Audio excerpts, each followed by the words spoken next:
Sesuai dengan namanya, intelijen bergerak dalam diam. Namun, jantung musuh langsung terluka saat mereka bergerak.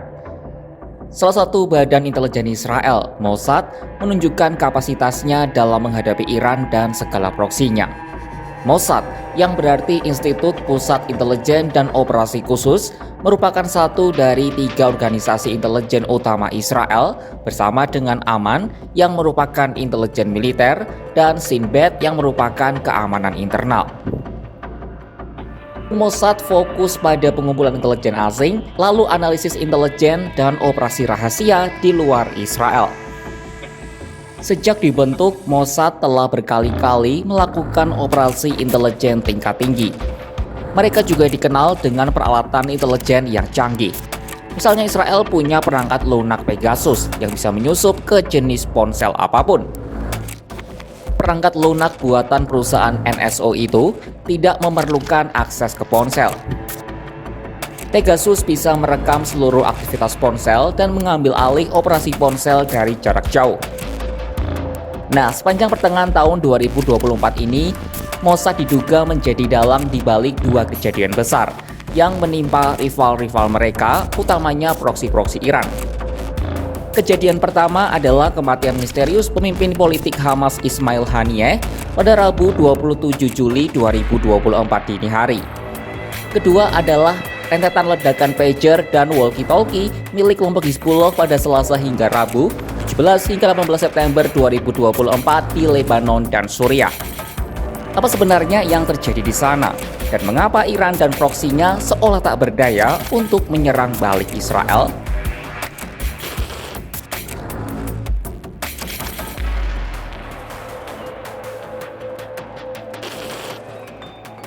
Ismail Haniyeh tewas di tempat menginapnya di Teheran, Iran pada Rabu 31 Juli 2024 dini hari.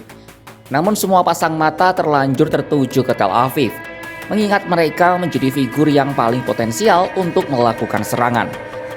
Apalagi kematiannya diduga karena bom yang sudah ditanam di kamar Haniyeh.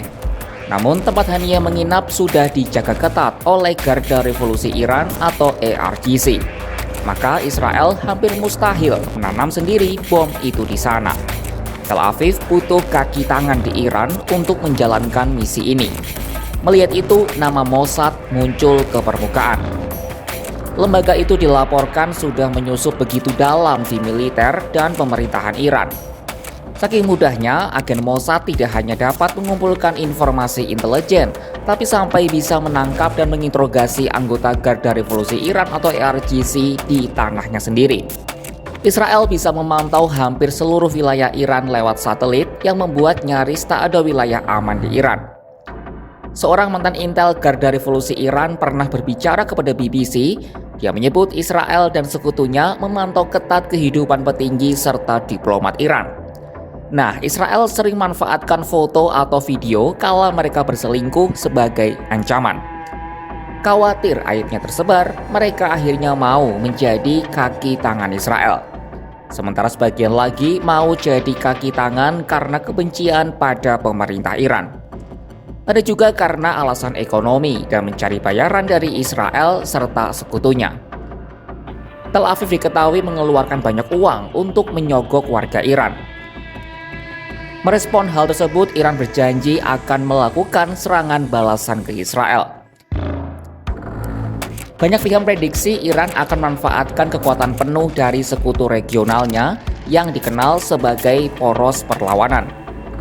Poros ini mencakup proksi-proksi Iran di Timur Tengah, meliputi Hizbullah, Houthi, Hamas, kelompok perlawanan Islam di Irak, dan pemerintah Suriah.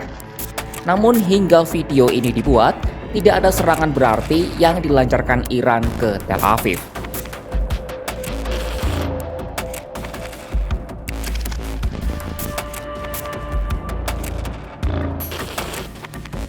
Selasa 17 September 2024 mungkin jadi hari yang tidak diduga-duga bagi kelompok Hizbullah dan masyarakat Lebanon.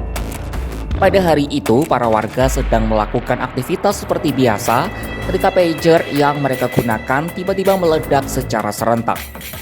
Per Kamis 19 September 2024, jumlah korban tewas akibat ledakan pada Selasa meningkat menjadi 12 orang termasuk 2 anak-anak dengan sekitar 3.000 orang terluka. Sehari berselang ketika warga Lebanon belum pulih dari keterkejutan, terjadi ledakan lagi. Namun kali ini bukan pager yang meledak, melainkan walkie-talkie alias radio genggam. Dikutip dari Reuters, Kementerian Kesehatan Lebanon mengonfirmasi 20 orang tewas dan 450 orang lainnya luka-luka dalam teror yang terjadi di pinggiran kota Beirut dan lembah Bekaa itu. Terkait ledakan pertama, Israel sudah terkonfirmasi berada di belakangnya sebab serangan itu dilakukan atas seizin Perdana Menteri Israel Benyamin Netanyahu. Persetujuan Netanyahu ini diungkap oleh media Israel, Walla, dan media AS Axios dan Al Monitor dalam laporan mereka pada Rabu 18 September 2024. Laporan itu didasarkan pada keterangan sejumlah sumber dari pejabat pemerintah Israel dan AS. Ada 2 dugaan bagaimana alat komunikasi berteknologi rendah itu bisa tiba-tiba meledak. Dugaan pertama yakni terjadi peretasan yang mungkin menyebabkan baterai penyerantau menjadi terlalu panas sehingga perangkat itu meledak. Namun dugaan ini banyak ditentang karena ledakan yang terjadi tidak mencerminkan ledakan akibat baterai terlalu panas. Dugaan lalu mengarah pada opsi kedua, yakni intervensi pada rantai pasokan guna merusak pager saat pembuatan atau pengiriman. Dilansir dari BBC, ex-pakar amunisi Angkatan Darat Inggris yang menolak disebut namanya menyebut perangkat itu mungkin sudah diisi bahan peledak berkekuatan tinggi kelas militer seberat 10 hingga 20 gram. Nah, bahan peledak itu kemungkinan disembunyikan di dalam komponen elektronik palsu. Lalu perangkat itu diaktifkan oleh sinyal berupa pesan teks berisi kode gabungan alfabet dan nomor alias alfanumerik. Sejumlah analis juga menilai ada front intelijen khusus Israel yang dibentuk untuk misi ini. Di lain sisi, Hizbullah lewat juru bicara mereka, Ibrahim Al-Mousawi, berjanji kalau pembalasan dari mereka akan segera terjadi. Adapun pembalasan ini sejatinya sudah dilakukan pada Rabu dengan serangan roket yang menyasar posisi artileri Israel. Serangan itu sama dengan apa yang mereka lakukan hampir setiap hari di perbatasan Israel-Lebanon sejak invasi 7 Oktober 2023. Sejumlah pengamat menilai kedua pihak menahan permusuhan untuk menghindari perang skala penuh. Namun, ada kekhawatiran bahwa situasi bisa menjadi tidak terkendali. Sebelumnya Hizbullah mengatakan pihaknya hanya akan menghentikan permusuhan setelah pertempuran di Gaza berakhir. Agen intelijen Mossad kerap dikait-kaitkan dengan kematian Ismail Haniyeh di Iran, serta ledakan pager dan walkie-talkie milik kelompok Hizbullah. Sejauh ini Israel baru terkonfirmasi terlibat dalam serangan pager.